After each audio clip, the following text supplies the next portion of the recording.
After years of not eating, food sits angrily in my stomach. Nothing sits angrily, too.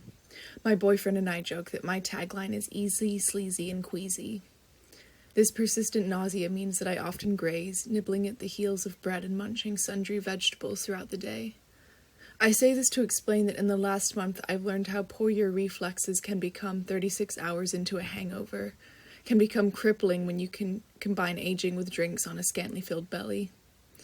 3 or 4 days a week I run the Kaiva ridgeline, and for the first time in years I fell on the trail where I trust my body most.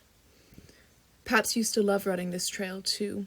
He hasn't hiked up for years, hasn't run it for even more, but he tells me how he used to barrel down the dusty lava rock. Now, dripping sweat, I part the seas of hikers doing it for the gram and feel my sure steps signal my belonging to this place.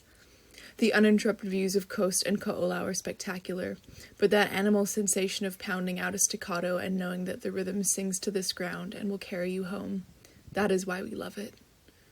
Before us, the fish gods Alala and Wailea patrolled the rocks and gave their names to the natural koa shrines on the northern and southern peaks. After then, Kaiva, the princess of Ka'ohau, became the ridge that encircles the Ahupua'a. In life, she was so beautiful that she enchanted both the warrior Kana and the overseer Ahiki. Kana kept Kahiki away from her, and he later became the third peak of Mount Olamana and tried to pull himself away from his brothers and closer to her. Generations later, the military built 2 pillboxes at the northern end of Kaiva hillside to look out for Japanese planes during World War II. The shrines and the pillboxes are still there. Kaiva is still beautiful.